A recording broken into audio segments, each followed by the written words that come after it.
Hi, I'm Louise Quick and welcome to another episode of Quick Histories. This is a series where I reach up into the high cupboard of history and pull out the weirdest and most wonderful facts from the past. Today we're going goth and looking at the Gothic novelist and sci-fi nerd Mary Shelley, more specifically at the fact that she kept hold of her husband's heart for almost 3 decades after he died. So yeah, let's find out how, or rather why, she did that. The heart of Mary Shelley's husband, Percy Shelley, was found in her desk about 30 years after he died in a horrible accident. So I'll be honest, this episode is not going to be an uplifting one, exactly. Mary Shelley's life was pretty dark in many ways, but before we go into that, who exactly was Mary Shelley? Long story short, Mary Shelley wrote Frankenstein. Or, to give it its full title, Frankenstein or the Modern Prometheus. She's responsible for the big green bloke with the bolts in his neck, although that is Frankenstein's monster and not Frankenstein. Am I the only one that always forgets that? Published in 1818, when Mary was only about 20 years old, Frankenstein was a Gothic novel and is known as the first real piece of science fiction.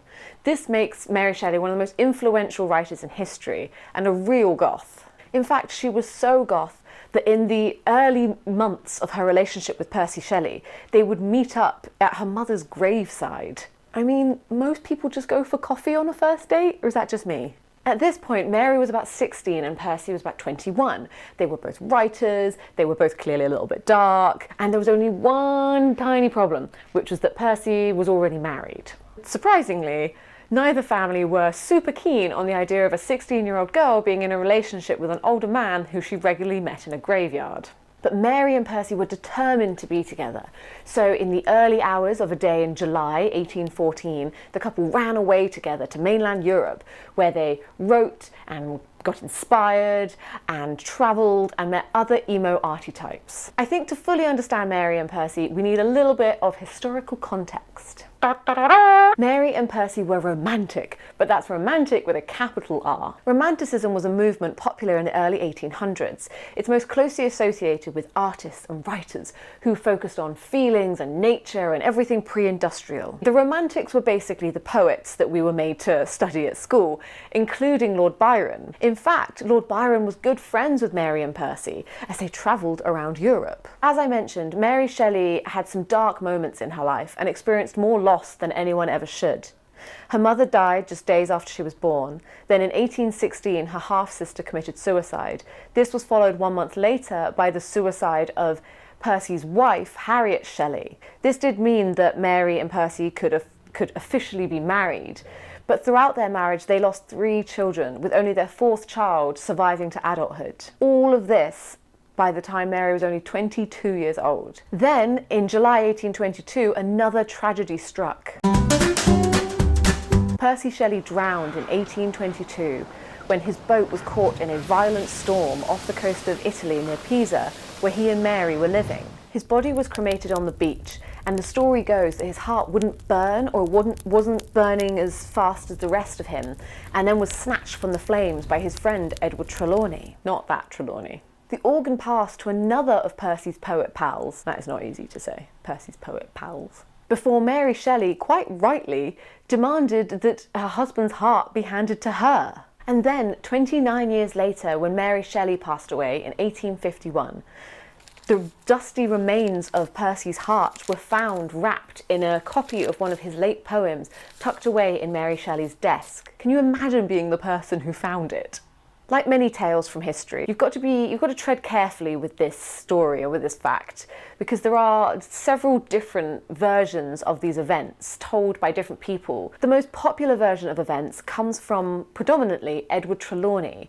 That's the friend that initially took Percy's heart from the fire. Now, Trelawny was friends with both Percy and Lord Byron, and was most famous in his lifetime for being friends with Percy and Byron. He wrote books and biographies on both of the famous poets. And in fact, the story of him snatching the heart from the fire comes from a book of his literally called Recollections of the Last Days of Shelley and Byron. But this book came out 36 years after Percy had died, and 36 years is plenty of time to misremember things or for your memories to become grander and more fantastical with every retelling. Plus, some historians have pointed out that references to Percy's heart might have been more figurative than literal, which is easy to believe when you consider that we're dealing with romantic writers and poets. The fact that Mary kept Shelley's heart for the rest of her life could certainly be more metaphorical, especially if you consider that she never remarried. Then again,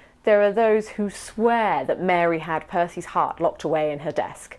And then there are those who say, actually, it was his liver. So, who knows? This is the fun with history. Never know.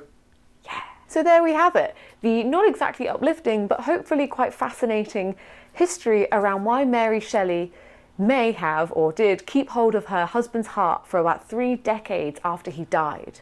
A fantastically gothic fact for a fantastic goth, I think. Remember to like this video, share it with your friends. If you're watching this on YouTube, click the subscribe button to make me one very, very happy lady. And as always, if you liked this fact, you can share the love by buying me a coffee on my Ko-fi page. It's just like leaving a tip and costs the same amount as if you were to buy me a coffee, surprisingly. Otherwise, I'm off to read Frankenstein. I know I've got a copy somewhere and I've actually never read it. History fact.